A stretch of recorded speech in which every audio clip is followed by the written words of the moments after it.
اب یہ بے وقوف لوگ کہیں گے کہ آخر وہ کیا چیز ہے جس نے ان مسلمانوں کو اس قبلے سے رخ پھیرنے پر آمادہ کر دیا جس کی طرف وہ منہ کرتے چلے آ رہے تھے۔ آپ کہہ دیجئے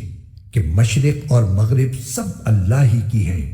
وہ جس کو چاہتا ہے سیدھی راہ کی ہدایت کر دیتا ہے۔ اور مسلمانوں، اسی طرح تو ہم نے تم کو ایک معتدل امت بنایا ہے تاکہ تم دوسرے لوگوں پر گواہ بنو اور رسول تم پر گواہ بنے، اور جس قبلے پر تم پہلے کاربند تھے اسے ہم نے کسی اور وجہ سے نہیں بلکہ صرف یہ دیکھنے کے لیے مقرر کیا تھا کہ کون رسول کا حکم مانتا ہے اور کون الٹے پاؤں پھر جاتا ہے۔ اور اس میں شک نہیں کہ یہ بات تھی بڑی مشکل، لیکن ان لوگوں کے لیے ذرا بھی مشکل نہ ہوئی جن کو اللہ نے ہدایت دے دی تھی۔ اور اللہ تعالیٰ ایسا نہیں کہ تمہارے ایمان کو ضائع کر دے، در حقیقت اللہ لوگوں پر بہت شفقت کرنے والا بڑا مہربان ہے۔ اے پیغمبر، ہم تمہارے چہرے کو بار بار آسمان کی طرف اٹھتے ہوئے دیکھ رہے ہیں، چنانچہ ہم تمہارا رخ ضرور اس قبلے کی طرف پھیر دیں گے جو تمہیں پسند ہے۔ لو، اب اپنا رخ مسجد حرام کی سمت کر لو، اور آئندہ جہاں کہیں تم ہو اپنے چہروں کا رخ نماز پڑھتے ہوئے اسی کی طرف رکھا کرو۔ اور جن لوگوں کو کتاب دی گئی ہے وہ خوب جانتے ہیں کہ یہی بات حق ہے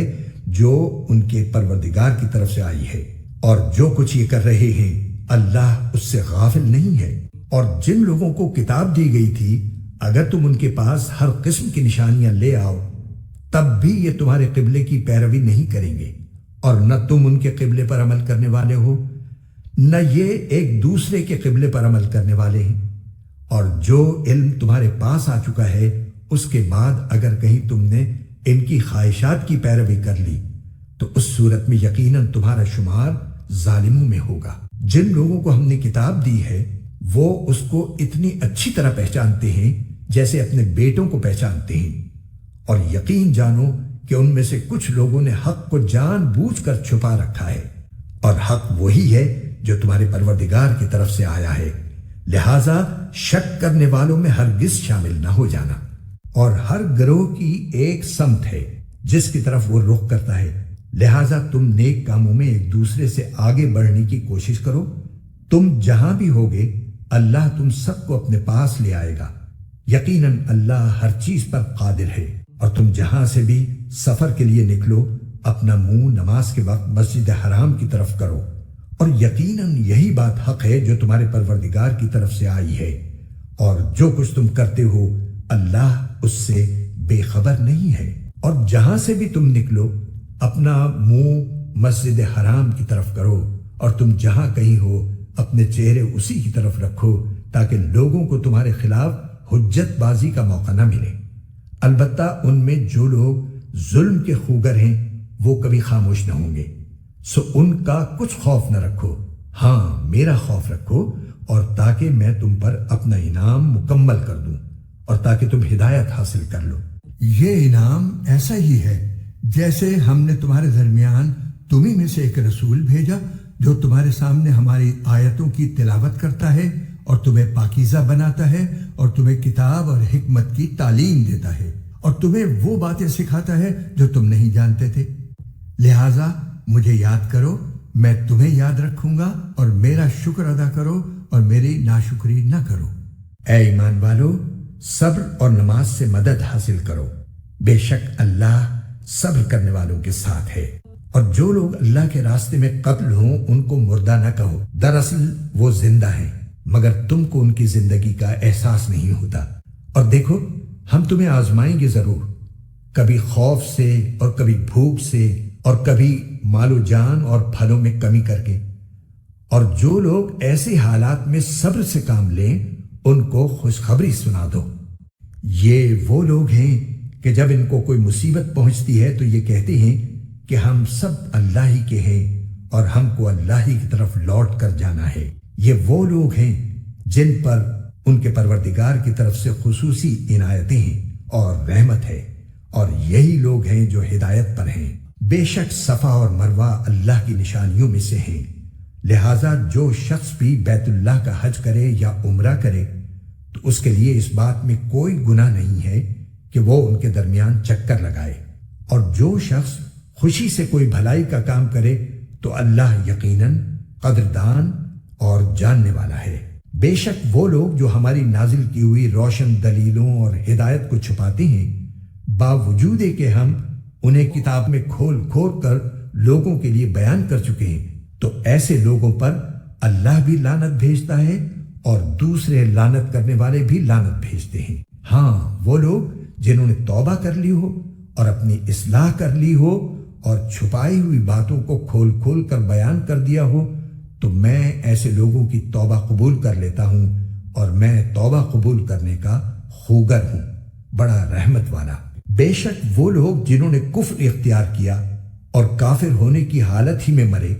ان پر اللہ کی اور فرشتوں کی اور سارے انسانوں کی لعنت ہے۔ وہ ہمیشہ اسی پھٹکار میں رہیں گے، نہ ان پر سے عذاب کو ہلکا کیا جائے گا اور نہ ان کو مہلت دی جائے گی۔ تمہارا اللہ ایک ہی اللہ ہے، اس کے سوا کوئی اللہ نہیں، جو سب پر مہربان، بہت مہربان ہے۔ بے شک آسمانوں اور زمین کی تخلیق میں، رات دن کے لگاتار آنے جانے میں،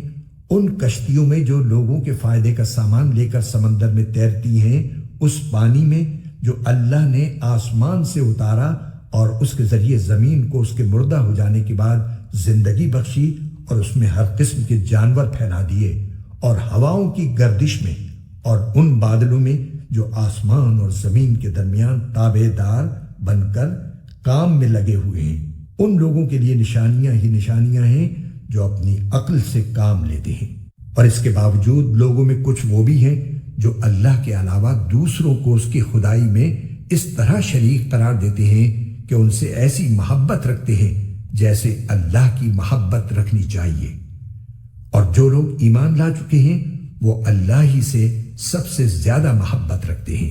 اور کاش کہ یہ ظالم جب دنیا میں کوئی تکلیف دیکھتے ہیں اسی وقت یہ سمجھ لیا کریں کہ تمام تر طاقت اللہ ہی کو حاصل ہے، اور یہ کہ اللہ کا عذاب آخرت میں اس وقت بڑا سخت ہوگا جب وہ پیشوا جن کے پیچھے یہ لوگ چلتے رہے ہیں اپنے پیروکاروں سے مکمل بے تعلقی کا اعلان کریں گے، اور یہ سب لوگ عذاب کو اپنی آنکھوں کے سامنے دیکھ لیں گے، اور ان کے تمام باہمی رشتے کٹ کر رہ جائیں گے۔ اور جنہوں نے ان پیشواؤں کی پیروی کی تھی وہ کہیں گے کہ کاش ہمیں ایک مرتبہ پھر دنیا میں لوٹنے کا موقع دے دیا جائے تو ہم بھی ان پیشواؤں سے اسی طرح بے تعلقی کا اعلان کریں جیسے انہوں نے ہم سے بے تعلقی کا اعلان کیا ہے۔ اس طرح اللہ انہیں دکھا دے گا کہ ان کے اعمال آج ان کے لیے حسرت ہی حسرت بن چکے ہیں، اور اب وہ کسی صورت دوزخ سے نکلنے والے نہیں ہیں۔ اے لوگو، زمین میں جو حلال پاکیزہ چیزیں ہیں وہ کھاؤ، اور شیطان کے نقش قدم پر نہ چلو۔ یقین جانو کہ وہ تمہارے لیے ایک کھلا دشمن ہے۔ وہ تو تم کو یہی حکم دے گا کہ تم بدی اور بے حیائی کے کام کرو، اور اللہ کے ذمے وہ باتیں لگاؤ جن کا تمہیں علم نہیں ہے۔ اور جب ان کافروں سے کہا جاتا ہے کہ اس کلام کی پیروی کرو جو اللہ نے اتارا ہے، تو وہ کہتے ہیں کہ نہیں، ہم تو ان باتوں کی پیروی کریں گے جن پر ہم نے اپنے باپ دادوں کو پایا ہے۔ بھلا کیا اس صورت میں بھی ان کو یہی چاہیے جب ان کے باپ دادے دین کی ذرا بھی سمجھ نہ رکھتے ہوں؟ اور جن لوگوں نے کفر کو اپنا لیا ہے ان کو حق کی دعوت دینے کی مثال کچھ ایسی ہے جیسے کوئی شخص ان جانوروں کو زور زور سے بلائے جو ہانک پکار کے سوا کچھ نہیں سنتے۔ یہ بہرے، گونگے، اندھے ہیں، لہذا کچھ نہیں سمجھتے۔ اے ایمان والو، جو پاکیزہ چیزیں ہم نے تمہیں رزق کے طور پر عطا کی ہیں ان میں سے جو چاہو کھاؤ، اور اللہ کا شکر ادا کرو اگر واقعی تم صرف اسی کی بندگی کرتے ہو۔ اس نے تو تمہارے لیے بس مردار جانور، خون اور سور حرام کیا ہے،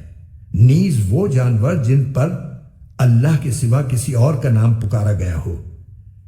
ہاں، اگر کوئی شخص انتہائی مجبوری کی حالت میں ہو اور ان چیزوں میں سے کچھ کھا لے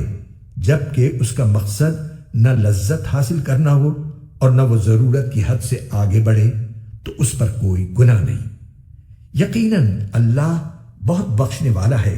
بڑا مہربان ہے۔ حقیقت یہ ہے کہ جو لوگ اللہ کی نازل کی ہوئی کتاب کو چھپاتے ہیں اور اس کے بدلے تھوڑی سی قیمت وصول کر لیتے ہیں، وہ اپنے پیٹ میں آگ کے سوا کچھ نہیں بھر رہے۔ قیامت کے دن اللہ ان سے کلام بھی نہیں کرے گا اور نہ ان کو پاک کرے گا، اور ان کے لیے دردناک عذاب ہے۔ یہ وہ لوگ ہیں جنہوں نے ہدایت کے بدلے گمراہی اور مغفرت کے بدلے عذاب کی خریداری کر لی ہے۔ چنانچہ اندازہ کرو کہ یہ دوزخ کی آگ سہنے کے لیے کتنے تیار ہیں۔ یہ سب کچھ اس لیے ہوگا کہ اللہ نے حق پر مشتمل کتاب اتاری ہے،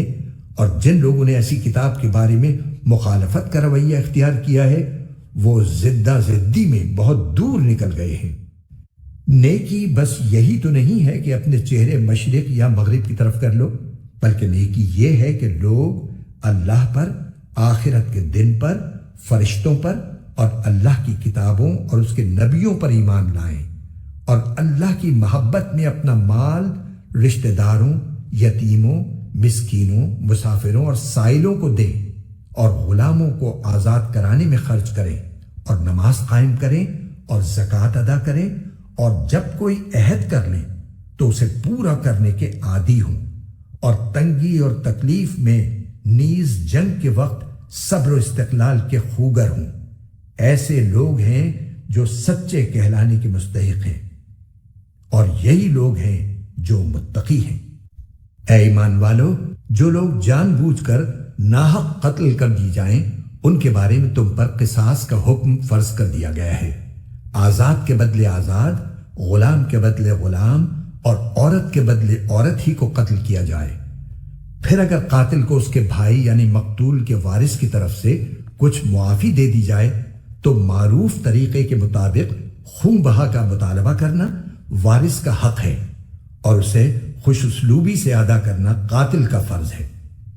یہ تمہارے پروردگار کی طرف سے ایک آسانی پیدا کی گئی ہے اور ایک رحمت ہے۔ اس کے بعد بھی کوئی زیادتی کرے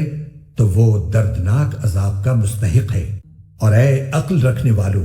تمہارے لیے قصاص میں زندگی کا سامان ہے، امید ہے کہ تم اس کی خلاف ورزی سے بچو گے۔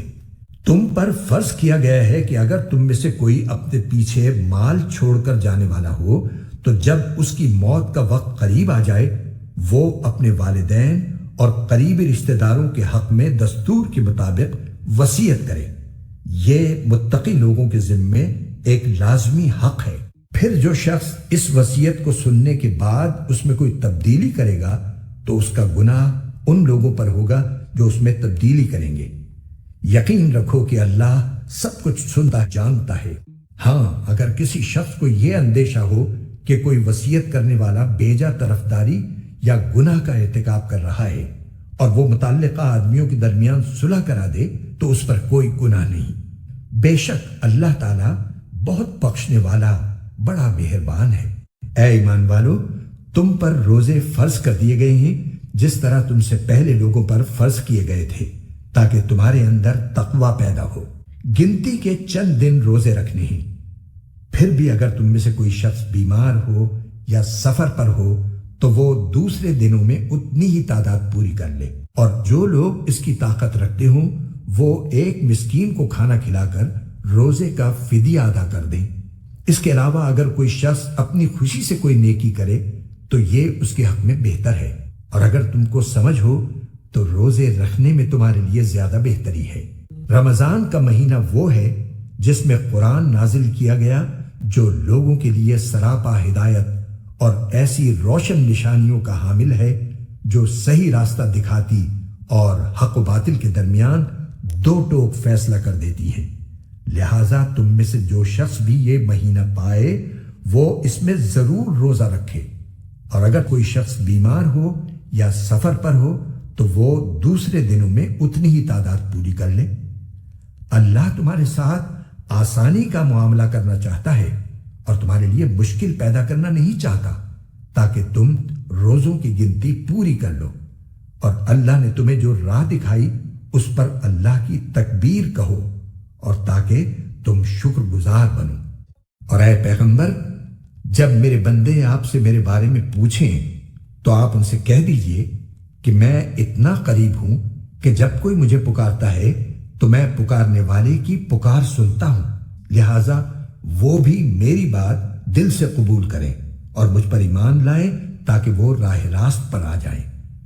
تمہارے لیے حلال کر دیا گیا ہے کہ روزوں کی رات میں تم اپنی بیویوں سے بے تکلف صحبت کرو، وہ تمہارے لیے لباس ہیں اور تم ان کے لیے لباس ہو۔ اللہ کو علم تھا کہ تم اپنے آپ سے خیانت کر رہے تھے، پھر اس نے تم پر عنایت کی اور تمہاری غلطی معاف فرما دی، چنانچہ اب تم ان سے صحبت کر لیا کرو اور جو کچھ اللہ نے تمہارے لیے لکھ رکھا ہے اسے طلب کرو، اور اس وقت تک کھاؤ پیو جب تک صبح کی سفید دھاری سیاہ دھاری سے ممتاز ہو کر تم پر واضح نہ ہو جائے، اس کے بعد رات آنے تک روزے پورے کرو، اور ان اپنی بیویوں سے اس حالت میں مباشرت نہ کرو جب تم مسجدوں میں اعتکاف میں بیٹھو، یہ اللہ کی مقرر کی ہوئی حدود ہیں، لہذا ان کی خلاف ورزی کے قریب بھی مت جانا۔ اسی طرح اللہ اپنی نشانیاں لوگوں کے سامنے کھول کھول کر بیان کرتا ہے تاکہ وہ تقوی اختیار کریں، اور آپس میں ایک دوسرے کا مال ناحق طریقوں سے نہ کھاؤ، اور نہ ان کا مقدمہ حاکموں کے پاس اس غرض سے لے جاؤ کہ لوگوں کے مال کا کوئی حصہ جانتے بوجھتے ہڑپ کرنے کا گناہ کرو۔ لوگ آپ سے نئے مہینوں کے چاند کے بارے میں پوچھتے ہیں، آپ انہیں بتا دیجئے کہ یہ لوگوں کے مختلف معاملات کے اور حج کے اوقات متعین کرنے کے لیے ہیں، اور یہ کوئی نیکی نہیں ہے کہ تم گھروں میں ان کی پشت کی طرف سے داخل ہو، بلکہ نیکی یہ ہے کہ انسان تقوی اختیار کرے، اور تم گھروں میں ان کے دروازوں سے داخل ہوا کرو اور اللہ سے ڈرتے رہو تاکہ تمہیں فلاح حاصل ہو، اور ان لوگوں سے اللہ کے راستے میں جنگ کرو جو تم سے جنگ کرتے ہیں، اور زیادتی نہ کرو، یقین جانو کہ اللہ زیادتی کرنے والوں کو پسند نہیں فرماتا، اور تم ان لوگوں کو جہاں پاؤ قتل کرو اور انہیں اس جگہ سے نکال باہر کرو جہاں سے انہوں نے تمہیں نکالا تھا، اور فتنہ قتل سے زیادہ سنگین برائی ہے، اور تم ان سے مسجد حرام کے پاس اس وقت تک لڑائی نہ کرو جب تک وہ خود اس میں تم سے لڑائی شروع نہ کریں، ہاں اگر وہ اس میں لڑائی شروع کر دیں تو تم ان کو قتل کر سکتے ہو، ایسے کافروں کی سزا یہی ہے، پھر اگر وہ باز آ جائیں تو بے شک اللہ بہت بخشنے والا بڑا مہربان ہے، اور تم ان سے لڑتے رہو یہاں تک کہ فتنہ باقی نہ رہے اور دین اللہ کا ہو جائے، پھر اگر وہ باز آ جائیں تو سمجھ لو کہ تشدد سوائے ظالموں کے کسی پر نہیں ہونا چاہیے۔ حرمت والے مہینے کا بدلہ حرمت والا مہینہ ہے، اور حرمتوں پر بھی بدلے کے احکام جاری ہوتے ہیں، چنانچہ اگر کوئی شخص تم پر کوئی زیادتی کرے تو تم بھی ویسی ہی زیادتی اس پر کرو جیسی زیادتی اس نے تم پر کی ہو، اور اللہ سے ڈرتے رہو، اور اچھی طرح سمجھ لو کہ اللہ انہی کا ساتھی ہے جو اس کا خوف دل میں رکھتے ہیں، اور اللہ کے راستے میں مال خرچ کرو اور اپنے آپ کو خود اپنے ہاتھوں ہلاکت میں نہ ڈالو، اور نیکی اختیار کرو، بے شک اللہ نیکی کرنے والوں سے محبت کرتا ہے، اور حج اور عمرہ اللہ کے لیے پورا پورا ادا کرو، ہاں اگر تمہیں روک دیا جائے تو جو قربانی میسر ہو اللہ کے حضور پیش کر دو، اور اپنے سر اس وقت تک نہ مڈاؤ جب تک قربانی اپنی جگہ نہ پہنچ جائے، ہاں اگر تم میں سے کوئی شخص بیمار ہو یا اس کے سر میں کوئی تکلیف ہو تو روزوں یا صدقے یا قربانی کا فدیہ دے، پھر جب تم امن حاصل کر لو تو جو شخص حج کے ساتھ عمرے کا فائدہ بھی اٹھائے وہ جو قربانی میسر ہو اللہ کے حضور پیش کرے، ہاں اگر کسی کے پاس اس کی طاقت نہ ہو تو وہ حج کے دنوں میں 3 روزے رکھے اور 7 روزے اس وقت جب تم گھروں کو لوٹ جاؤ، اس طرح یہ کل 10 روزے ہوں گے۔ یہ حکم ان لوگوں کے لیے ہے جن کے گھر والے مسجد حرام کے پاس نہ رہتے ہوں، اور اللہ سے ڈرتے رہو اور جان رکھو کہ اللہ کا عذاب بڑا سخت ہے۔ حج کے چند متعین مہینے ہیں، چنانچہ جو شخص ان مہینوں میں احرام باندھ کر اپنے اوپر حج لازم کر لے تو حج کے دوران نہ وہ کوئی فحش بات کرے، نہ کوئی گناہ، نہ کوئی جھگڑا، اور تم جو کوئی نیک کام کرو گے اللہ اسے جان لے گا۔ اور حج کے سفر میں زاد راہ ساتھ لے جایا کرو، کیونکہ بہترین زاد راہ تقوی ہے۔ اور اے عقل والو، میری نافرمانی سے ڈرتے رہو۔ تم پر اس بات میں کوئی گناہ نہیں ہے کہ تم حج کے دوران تجارت یا مزدوری کے ذریعے اپنے پروردگار کا فضل تلاش کرو۔ پھر جب تم عرفات سے روانہ ہو تو مشعر حرام کے پاس جو مزدلفہ میں واقع ہے اللہ کا ذکر کرو، اور اس کا ذکر اسی طرح کرو جس طرح اس نے تمہیں ہدایت کی ہے، جبکہ اس سے پہلے تم بالکل ناواقف تھے۔ اس کے علاوہ یہ بات بھی یاد رکھو کہ تم اسی جگہ سے روانہ ہو جہاں سے عام لوگ روانہ ہوتے ہیں، اور اللہ سے مغفرت مانگو، بے شک اللہ بہت بخشنے والا ہے، بڑا مہربان ہے۔ پھر جب تم اپنے حج کے کام پورے کر چکو تو اللہ کا ذکر اس طرح کرو جیسے تم اپنے باپ دادوں کا ذکر کیا کرتے ہو، بلکہ اس سے بھی زیادہ ذکر کرو۔ اب بعض لوگ تو وہ ہیں جو دعا میں بس یہ کہتے ہیں کہ اے ہمارے پروردگار، ہمیں دنیا میں بھلائی عطا فرما، اور آخرت میں ان کا کوئی حصہ نہیں ہوتا۔ اور انہی میں سے وہ بھی ہیں جو یہ کہتے ہیں کہ اے ہمارے پروردگار، ہمیں دنیا میں بھی بھلائی عطا فرما اور آخرت میں بھی بھلائی، اور ہمیں دوزخ کے عذاب سے بچا لے۔ یہ وہ لوگ ہیں جنہیں اپنے اعمال کی کمائی کا حصہ ثواب کی صورت میں ملے گا، اور اللہ جلد حساب لینے والا ہے۔ اور اللہ کو گنتی کے ان چند دنوں میں جب تم منا میں مقیم ہو یاد کرتے رہو۔ پھر جو شخص 2 ہی دن میں جلدی چلا جائے اس پر بھی کوئی گناہ نہیں ہے، اور جو شخص 1 دن بعد میں جائے اس پر بھی کوئی گناہ نہیں۔ یہ تفصیل اس کے لیے ہے جو تقوی اختیار کرے، اور تم سب تقوی اختیار کرو، اور یقین رکھو کہ تم سب کو اسی کی طرف لے جا کر جمع کیا جائے گا۔ اور لوگوں میں ایک وہ شخص بھی ہے کہ دنیاوی زندگی کے بارے میں اس کی باتیں تمہیں بڑی اچھی لگتی ہیں، اور جو کچھ اس کے دل میں ہے اس پر وہ اللہ کو گواہ بھی بناتا ہے، حالانکہ وہ تمہارے دشمنوں میں سب سے زیادہ کٹر ہے۔ اور جب اٹھ کر جاتا ہے تو زمین میں اس کی دوڑ دھوپ اس لیے ہوتی ہے کہ وہ اس میں فساد مچائے اور فصلیں اور نسلیں تباہ کرے،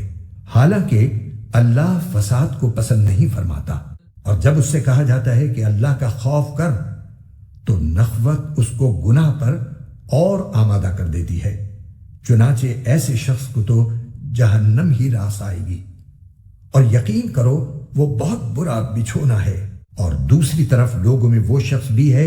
جو اللہ کی خوشنودی کی خاطر اپنی جان کا سودا کر لیتا ہے، اور اللہ ایسے بندوں پر بڑا مہربان ہے۔ اے ایمان والو، اسلام میں پورے کے پورے داخل ہو جاؤ، اور شیطان کی نقش قدم پر نہ چلو۔ یقین جانو وہ تمہارا کھلا دشمن ہے۔ پھر جو روشن دلائل تمہارے پاس آ چکے ہیں، اگر تم ان کے بعد بھی راہ راست سے پھسل گئے تو یاد رکھو کہ اللہ اقتدار میں بھی کامل ہے، حکمت میں بھی کامل۔ یہ کفار ایمان لانے کے لیے اس کے سوا کس بات کا انتظار کر رہے ہیں کہ اللہ خود بادل کے سائبانوں میں ان کے سامنے موجود ہو، اور فرشتے بھی اس کے ساتھ ہوں، اور سارا معاملہ ابھی چکا دیا جائے، حالانکہ آخر کار سارے معاملات اللہ ہی کی طرف تو لوٹ کر رہیں گے۔ بنی اسرائیل سے پوچھو، ہم نے ان کو کتنی ساری کھلی نشانیاں دی تھیں، اور جس شخص کے پاس اللہ کی نعمت آ چکی ہو پھر وہ اس کو بدل ڈالے تو اسے یاد رکھنا چاہیے کہ اللہ کا عذاب بڑا سخت ہے۔ جن لوگوں نے کفر اپنا لیا ہے ان کے لیے دنیاوی زندگی بڑی دلکش بنا دی گئی ہے، اور وہ اہل ایمان کا مذاق اڑاتے ہیں، حالانکہ جنہوں نے تقوی اختیار کیا ہے وہ قیامت کے دن ان سے کہیں بلند ہوں گے، اور اللہ جس کو چاہتا ہے بے حساب رزق دیتا ہے۔ شروع میں سارے انسان ایک ہی دین کے پیرو تھے، پھر جب ان میں اختلاف ہوا تو اللہ نے نبی بھیجے جو حق والوں کو خوشخبری سناتے اور باطل والوں کو ڈراتے تھے، اور ان کے ساتھ حق پر مشتمل کتاب نازل کی تاکہ وہ لوگوں کے درمیان ان باتوں کا فیصلہ کرے جن میں ان کا اختلاف تھا۔ اور افسوس کی بات یہ ہے کہ کسی اور نے نہیں بلکہ خود انہوں نے، جن کو وہ کتاب دی گئی تھی، روشن دلائل آ جانے کے بعد بھی صرف باہمی ضد کی وجہ سے اسی کتاب میں اختلاف نکال لیا۔ پھر جو لوگ ایمان لائے اللہ نے انہیں اپنے حکم سے حق کی ان باتوں میں راہ راست تک پہنچایا جن میں انہوں نے اختلاف کیا تھا، اور اللہ جسے چاہتا ہے راہ راست تک پہنچا دیتا ہے۔ مسلمانوں، کیا تم نے یہ سمجھ رکھا ہے کہ تم جنت میں یوں ہی داخل ہو جاؤ گے، حالانکہ ابھی تمہیں اس جیسے حالات پیش نہیں آئے جیسے ان لوگوں کو پیش آئے تھے جو تم سے پہلے ہو گزرے ہیں۔ ان پر سختیاں اور تکلیفیں آئیں اور انہیں ہلا ڈالا گیا، یہاں تک کہ رسول اور ان کے ایمان والے ساتھی بول اٹھے کہ اللہ کی مدد کب آئے گی۔ یاد رکھو،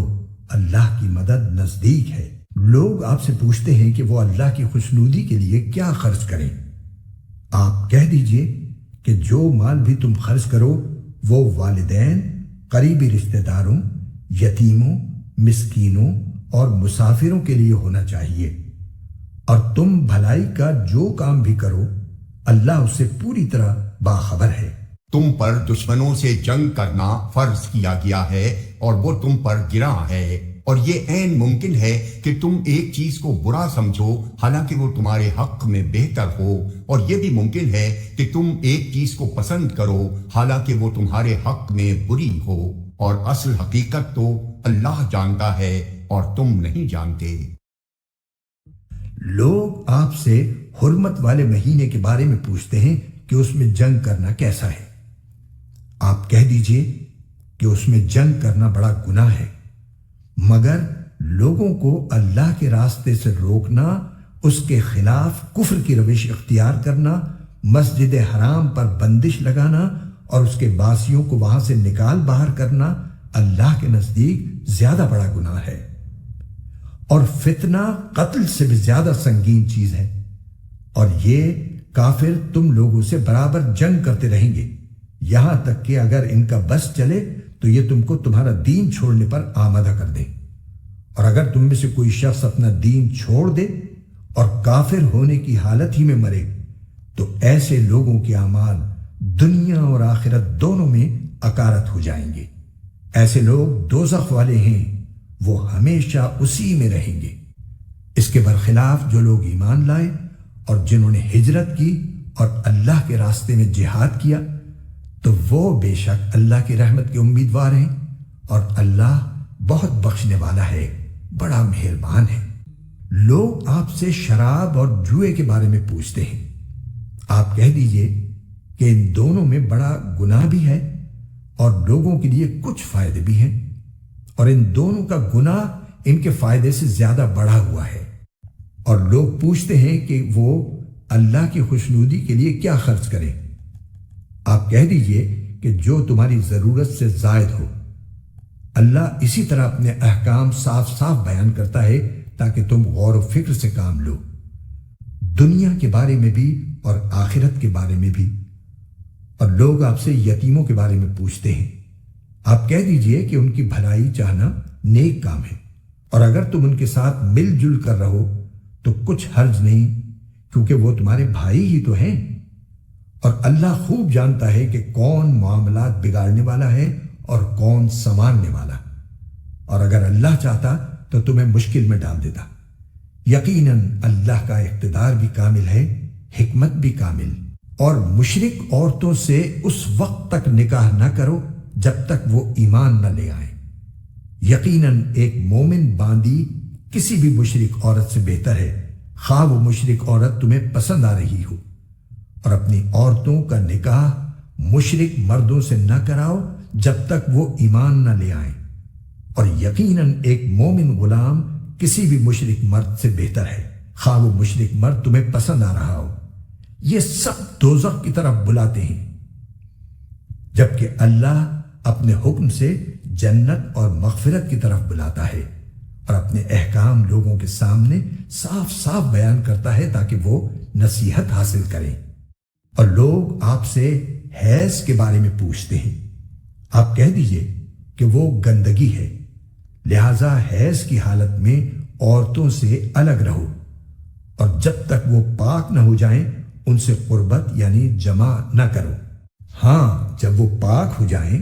تو ان کے پاس اسی طریقے سے جاؤ جس طرح اللہ نے تمہیں حکم دیا ہے، بے شک اللہ ان لوگوں سے محبت کرتا ہے جو اس کی طرف کثرت سے رجوع کریں، اور ان سے محبت کرتا ہے جو خوب پاک صاف رہیں۔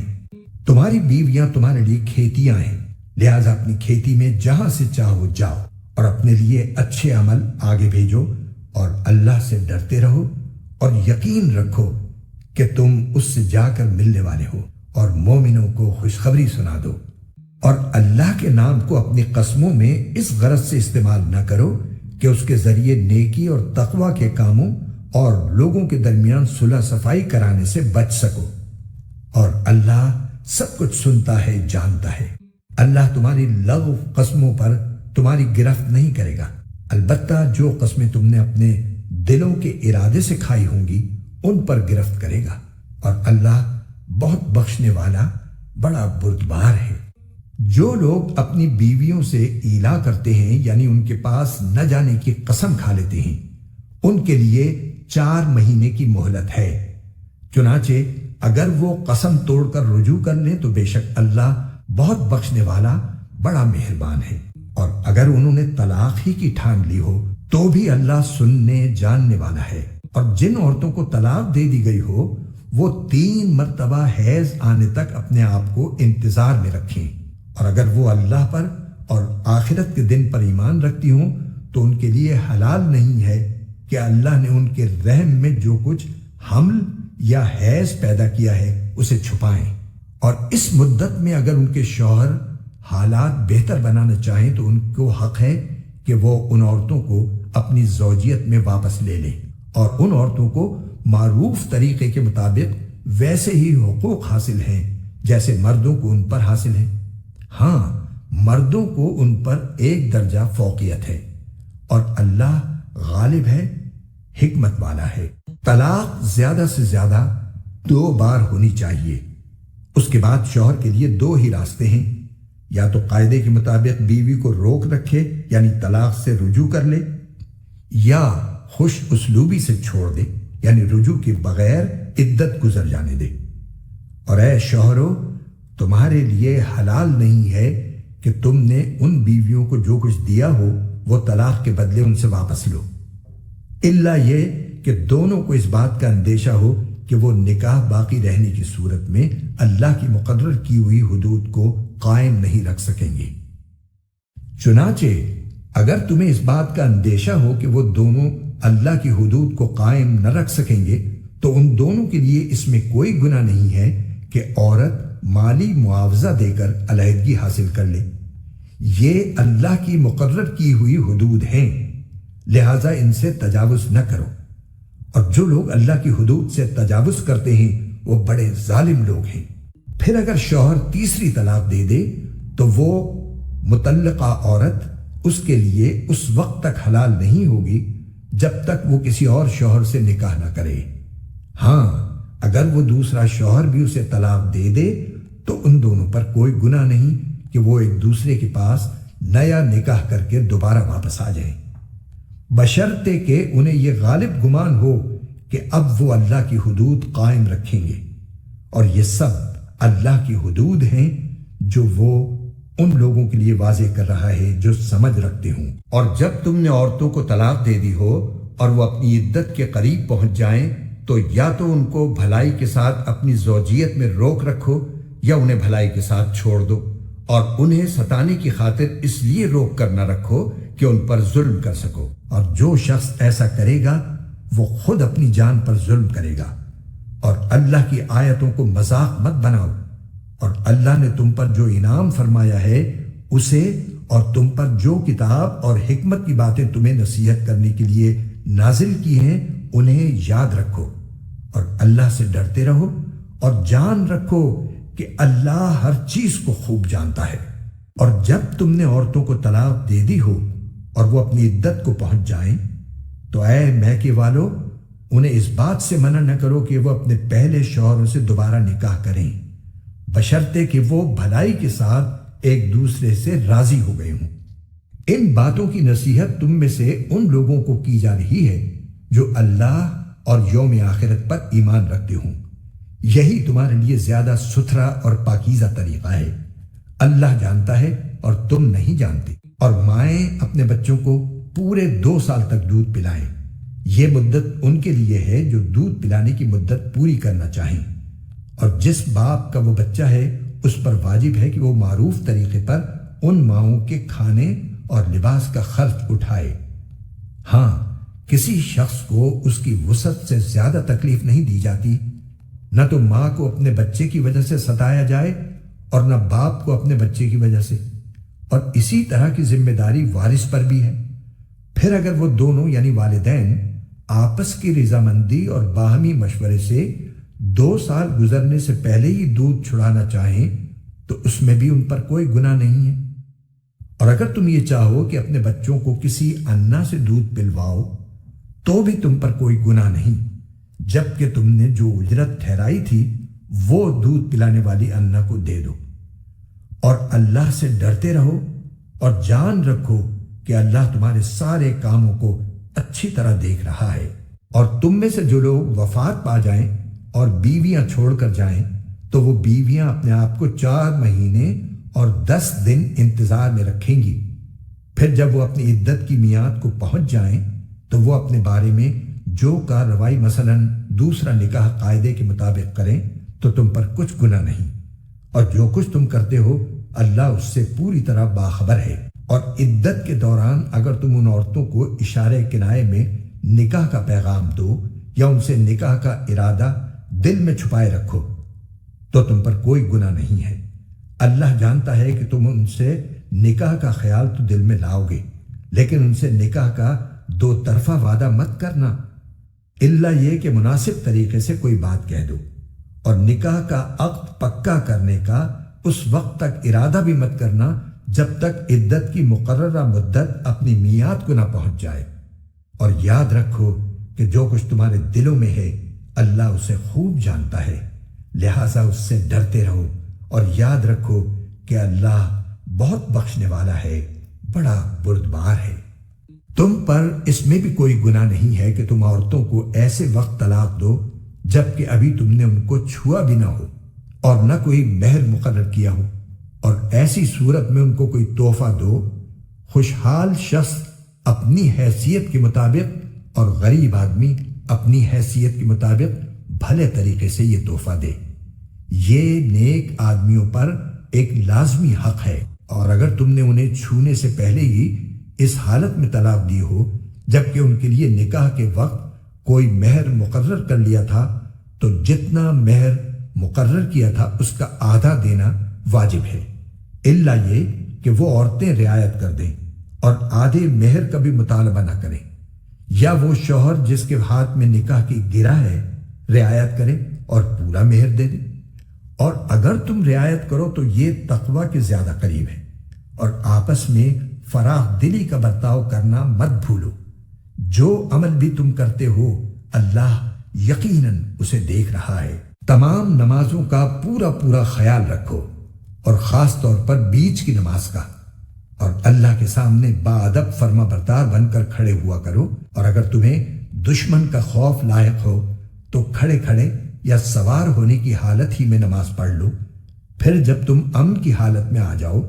تو اللہ کا ذکر اس طریقے سے کرو جو اس نے تمہیں سکھایا ہے، جس سے تم پہلے ناواقف تھے۔ تم میں سے جو لوگ وفات پا جائیں اور اپنے پیچھے بیویاں چھوڑ جائیں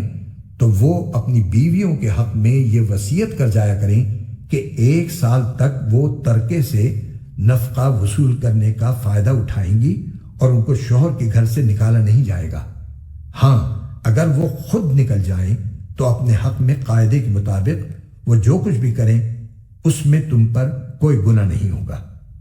اور اللہ صاحب اقتدار بھی ہے، صاحب حکمت بھی۔ اور مطلقہ عورتوں کو قاعدے کے مطابق فائدہ پہنچانا متقیوں پر ان کا حق ہے۔ اللہ اپنے احکام اسی طرح وضاحت سے تمہارے سامنے بیان کرتا ہے تاکہ تم سمجھداری سے کام لو۔ کیا تمہیں ان لوگوں کا حال معلوم نہیں ہوا جو موت سے بچنے کے لیے اپنے گھروں سے نکل آئے تھے اور ہزاروں کی تعداد میں تھے؟ چنانچہ اللہ نے ان سے کہا مر جاؤ، پھر انہیں زندہ کیا۔ حقیقت یہ ہے کہ اللہ لوگوں پر بہت فضل فرمانے والا ہے، لیکن اکثر لوگ شکر ادا نہیں کرتے۔ اور اللہ کے راستے میں جنگ کرو اور یقین رکھو کہ اللہ خوب سننے والا ہے، خوب جاننے والا ہے۔ کون ہے جو اللہ کو اچھے طریقے پر قرض دے تاکہ وہ اسے اس کے مفاد میں اتنا بڑھائے چڑھائے کہ وہ بدرجہ زیادہ ہو جائے؟ اور اللہ ہی تنگی پیدا کرتا ہے اور وہی وسعت دیتا ہے اور اسی کی طرف تم سب کو لوٹایا جائے گا۔ کیا تمہیں موسیٰ کے بعد بنی اسرائیل کے گروہ کے اس واقعے کا علم نہیں ہوا جب انہوں نے اپنے ایک نبی سے کہا تھا کہ ہمارا ایک بادشاہ مقرر کر دیجئے تاکہ اس کے جھنڈے تلے ہم اللہ کے راستے میں جنگ کر سکیں؟ نبی نے کہا، کیا تم لوگوں سے یہ بات کچھ بعید ہے